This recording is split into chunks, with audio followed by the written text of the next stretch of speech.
Paano nga ba tinatrato ang mga aso dito sa Amerika? Tara, let's go. Papakita ko sa inyo.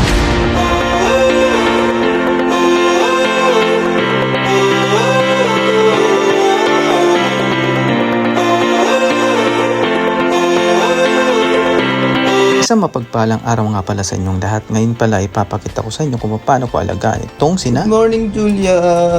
Penny, good morning. Good morning, good morning. Let's go for a walk. Yes, sila nga po pala si Julia at si Penny, ang mga fur babies ng aking kapatid at brother-in-law. Bali, 14 years old na sila at kasalukuyan sila nag-aaral sa malapit na eskwelahan dito. Biro lang. Ang pagkakatanda ko, childier sila. Childier or chillier? Hindi ko alam yung pagkakapronounce eh. Bali, ito yung combination ng Chihuahua at King Charles Spaniel. So maganda siyang breed kasi playful itong mga klase ng breed na aso na ito. At tahimik din sila kapag wala naman silang kasama. Diba? Mali naman natin.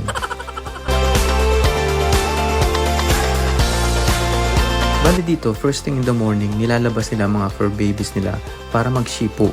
Alam mo yung shipu? Shishi at pupu. Yun yung umihi at magdumi. And the perfect place to be ay green grasses. Ewan ko ba kung bakit ito yung nagugustuhan nila. Inaamoy-amoy muna nila yan eh.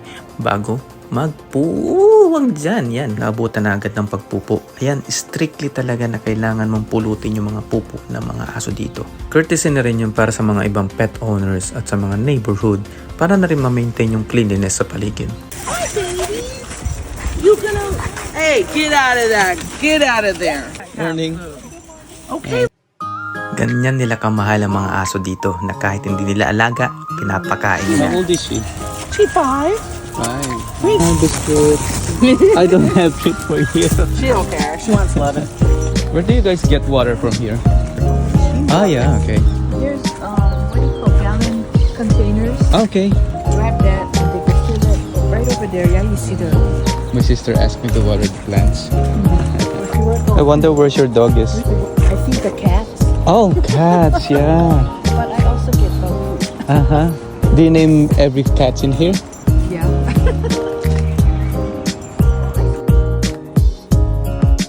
Yeah. I don't have dogs. Yeah. They have to enjoy their vacation, so I have to take over. Oh, you a nice guy. You're a good brother. Ah, thank you, thank you. Naubos yung mga baon kong minimorya kagabi, kaya umalis na ako kaya na Tuesday. Alam mo yung Tuesday? Martes. Sila ang mga Martes dito. Palagi sila nagkukumpulan kada umaga. At in fairness naman talaga sa kanila, meron silang palaging dalang baon.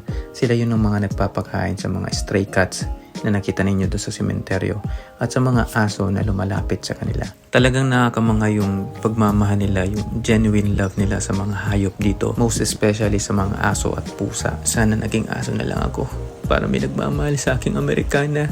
Arf! Arf! Ay, ma-share ko lang bago makalimutan. Alam nyo ba na mga... Ano ba naman yan? Nalunok ko tuloy kadiri. Pero in fairness, masarap.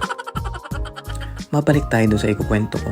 Ayun na nga, meron ditong mga business facilities na nagbabantay ng mga hayop o mga aso at pusa kapag ang mga fur parents nila ay nasa bakasyon. O diba, talagang kinakarir ang pag-aalaga dito ng mga hayop. At ang pagkakatanda ko, ang binabayaran dito minimum per day is $100. Kaya talagang parang animoy dream come true nga, ika nga sa mga dog lovers dyan. Nag-e-enjoy na, kumikita pa.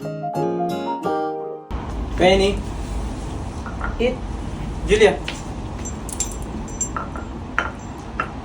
Eat now. Eat. Kain. Kaon. Mangan.